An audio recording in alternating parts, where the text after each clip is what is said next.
வணக்கம். இந்த ஸ்பெஷலான விளக்கப்பதிவுக்கு உங்களை அன்போடு வரவேற்கிறேன். இன்னைக்கு நம்ம பார்க்க போற விஷயம் ஏதோ சினிமாவில் வர கற்பனை கதை இல்லைங்க. நம்ம எல்லாரோட அன்றாட டிஜிட்டல் வாழ்க்கையிலையும் ரொம்ப கேஷுவலா நடக்கக்கூடிய ஒரு நிஜம்.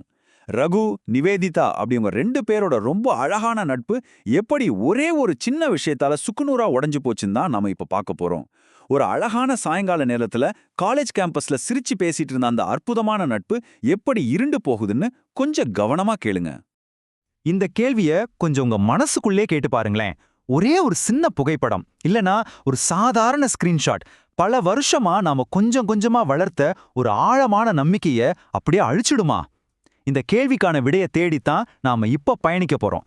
நம்ம கையில எப்பவுமே இருக்கிற அந்த மொபைல் போன், அதுல ஒரு செகண்ட்ல நாம எடுக்கக்கூடிய ஒரு படம் நம்ம வாழ்க்கையோட அடித்தளத்தையே எப்படி ஆட்டி பார்க்கும் அப்படிங்கறத ரொம்ப ஆழமா புரிஞ்சுக்க போறோம்.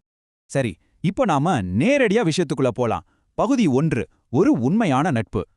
ரகுவும் நிவேதாவும் ஏதோ சாதாரண ஃப்ரெண்ட்ஸ் கிடையாதுங்க. காலேஜ் கேம்பஸ்ல எல்லாரும் பார்த்து பொறாமப்படுற அளவுக்கு ரொம்ப ரொம்ப நெருக்கமான நண்பர்கள். அவங்க நட்போட அடித்தளம் எப்படி இருந்துச்சுன்னு பாத்தீங்கன்னா, அவங்க தங்களோட எல்லா ரகசியங்களையும் எந்த ஒளிவு முறையும் இல்லாம ஷேர் பண்ணிக்கிட்டாங்க. அவங்களுக்குள்ள ஒருத்தர் புரிஞ்சுக்க வார்த்தைகளே தேவைப்படல. அந்த அளவுக்கு ஒரு ஆழமான பரஸ்பர புரிதல் இருந்துச்சு. அப்புறம் அவங்க பழகும் விதம் ரொம்ப கேஷுவலாகவும் சுதந்திரமாகவும் இருந்துச்சு. எந்த புயல் வந்தாலும் அசையாத பாறை மாதிரி இருந்த அந்த நட்பு ஒரு சின்ன டிஜிட்டல் தப்பால எப்படி உடையுதுன்னு நினைக்கும் போதுதான் நிஜமாவே பகீர்னு இருக்கு. இப்போ 2வது பகுதிக்கு வரலாம். அந்த விபரீதமான ஸ்கிரீன்ஷாட். நாட்கள் ரொம்ப சந்தோஷமா ஜாலியா போயிட்டு இருக்கும்போது ஒரு நாள் வாட்ஸ்அப்ல வந்த ஒரு சின்ன வாக்குவாதம் எப்படி பெரிய புயலா மாறுச்சுன்னு பாப்போம். அந்த சாட்ல இருந்த ஒரு குறிப்பிட்ட வரிய மட்டும் அது என்ன சிச்சுவேஷன்ல பேசுனாங்கன்னு தெரியாம தனியா எடுத்து படிச்சா அது ரொம்ப தவறா புரிஞ்சுக்கிற மாதிரி இருந்துச்சு. இதத்தான் நம்ம அரைக்குறை உண்மை அப்படின்னு சொல்றோம். யோசிச்சு பாருங்க, வெறும் எழுத்துக்களுக்கு உணர்ச்சிகள் கிடையாது இல்லையா? ஒருத்தர் எந்த மனநிலையில எந்த டோன்ல அதை டைப் பண்ணாங்கன்ற அந்த உண்மையான ஃபீல் வெளியில தெரியாது. முழுமையான சூழல் தெரியாம ஒரு வரிய மட்டும் உருவி எடுத்து அது எவ்வளவு பெரிய அர்த்தத்தை மாத்திடும். அதுதான் இங்கேயும் நடந்துச்சு. இது எதை ரொம்ப தெளிவா காட்டுதுன்னா, நிவேதாவோட சாதாரண எண்ணத்துக்கும் நிஜத்துக்கும் இடையில இருந்த அந்த மிகப்பெரிய ஆபத்தை. ஒரு பக்கம் பாருங்க, நிவேதா அதை வெறும் விளையாட்டுக்காக தன்னோட தோழிக்கு ஒரு சின்ன விஷயத்தை ஷேர் பண்றதா நினைச்சு கேஷுவலா ஒரு ஸ்கிரீன்ஷாட் எடுக்கிறா.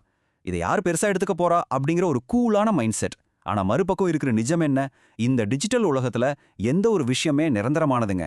ஒரு முறை நாம சென்ட் பண்ணிட்டா அதை அழிக்க முடியாத, யாருக்கு வேணாலும் ஈஸியா ஃபார்வர்ட் செய்யக்கூடிய ஒரு ரெக்கார்டா மாறிடுது. அவளோட அந்த சின்ன விளையாட்டு ஒரு பெரிய விபரீதமா மாற ரெடியா காத்துட்டு இருந்துச்சு. அடுத்து பகுதி 3, வதந்திகளும் வீழ்ச்சியும். அந்த ஒற்றை ஸ்கிரீன்ஷாட் எப்படி ஒரு காட்டுத்தீ மாதிரி பரவுச்சுன்னு இப்போ கொஞ்சம் கவனிங்க. முதல் நிமிஷம் அது ரகுவுக்கும் நிவேதாவுக்கும் இடையிலான ரொம்ப பாதுகாப்பான ஒரு தனிப்பட்ட சாட். முதல் மணி நேரம் நிவேதா அதை தன்னோட ஒரே ஒரு தோழிக்கு மட்டும் ஃபார்வர்ட் பண்றா.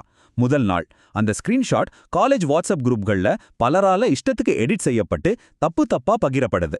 2வது நாள் பாருங்க, ரகுவோட ஒட்டுமொத்த நற்பெயரும் முழுசா சிதைக்கப்படுது. ஒரு பிரைவேட் மெசேஜ் எப்படி சில மணி நேரங்கள்ல ஒரு ஆயுதமா மாறி ஒருத்தரோட கேரக்டரே டேமேஜ் பண்ணுதுன்னு பாத்தீங்களா? நிஜமாவே ரொம்ப பயமா இருக்குல்ல? இந்த வதந்திகளோட விளைவுகள் நினைச்சு பார்க்க முடியாத அளவுக்கு ரொம்ப மோசமா இருந்துச்சு.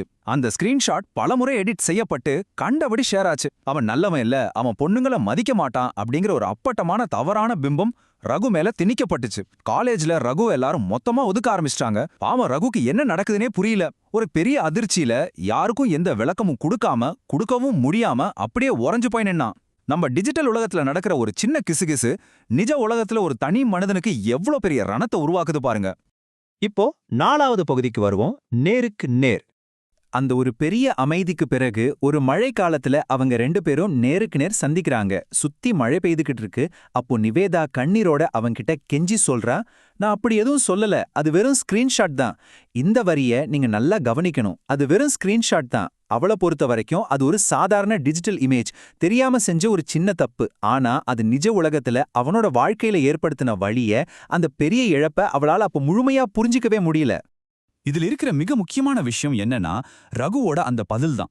அவ ரொம்ப அமைதியா ஆனா தீர்க்கமா சொல்றான், ஒரு ஸ்கிரீன்ஷாட் போதும் ஒரு மனச முழுசா உடைக்க.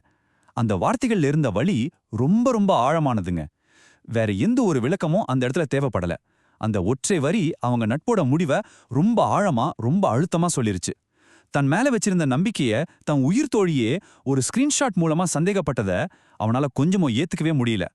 அடுத்து கடைசி பகுதி, பகுதி 5, உடைந்த நம்பிக்கையின் விலை. அந்த சந்திப்புக்கு அப்புறம் எல்லாமே அப்படியே நிசப்தமாயிடுச்சு. ரகு அந்த காலேஜை விட்டே நிரந்தரமா போனதுக்கப்புறம் நிவேதாவோட குற்ற உணர்ச்சி எப்படி உருவாச்சுன்னு கொஞ்சம் பாருங்க. முதல்ல அவ ரகுவை காண்டாக்ட் பண்ண எவ்வளோ ட்ரை பண்றா, ஆனா சுத்தமா முடியல. ரெண்டாவது, ஒரு நாள் ராத்திரி இருட்டுல தன்னோட அறையில தனிமையில உட்காந்து அவங்க பழசு பேசின சாட் எல்லாம் திரும்ப திரும்ப படிச்சு பார்க்கறா. மூணாவது கட்டமா அப்பதான் அவளுக்கு முழுமையா உரைக்குது அந்த ஸ்கிரீன்ஷாட் வெறும் அறக்குறை உண்மைதான் அப்படிங்கிறது. கடைசியா ரகுவோட பழைய வாய்ஸ் நோட்ஸை கேட்டு கதறி அழுறா. அவ செஞ்ச அந்த ஒரு சின்ன அவசர செயல் அவளை எவ்வளோ பெரிய குற்ற உணர்ச்சியில தள்ளி இருக்கு பாருங்க. இருட்டுல அவன் மொபைல் வெளிச்சத்துல அழுற அந்த காட்சி நம்ம டிஜிட்டல் உலகத்தோட ஒரு கொடூரமான நிஜம். இப்போ இதுல நாம ரொம்ப கவனிக்க வேண்டிய விஷயம் என்னன்னா, ரகுவோட அந்த பழைய வாய்ஸ் நோட்டு நம்பிக்கை ஸ்கிரீன்ஷாட்ல இல்ல மனசுல இருக்கணும். இந்த ஒரு வரி நிவேதாவோட மனசுக்குள்ள திரும்ப திரும்ப ஒழிச்சுக்கிட்டே இருக்கு. அவங்க கதையோட மொத்த சாராம்சமும் இந்த ஒரு வரியில தான் அடங்கியிருக்கு. ஒரு நட்போட ஆழத்தை, அதோட உண்மைய ஒரு ஸ்கிரீன்ஷாட் மூலமா நிரூபிக்க நினைச்சது தான் எல்லா பிரச்சனைக்கும் காரணம்.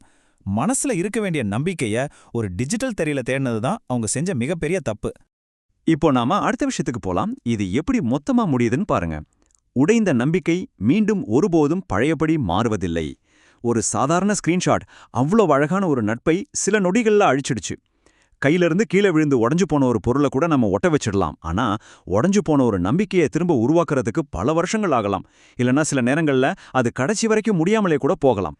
இது வெறும் ரகு நிவேதா கதை மட்டும் இல்லைங்க, நம்ம பல பேரோட வாழ்க்கையில ஒழிஞ்சிருக்கிற ஒரு நிதர்சனமான உண்மை.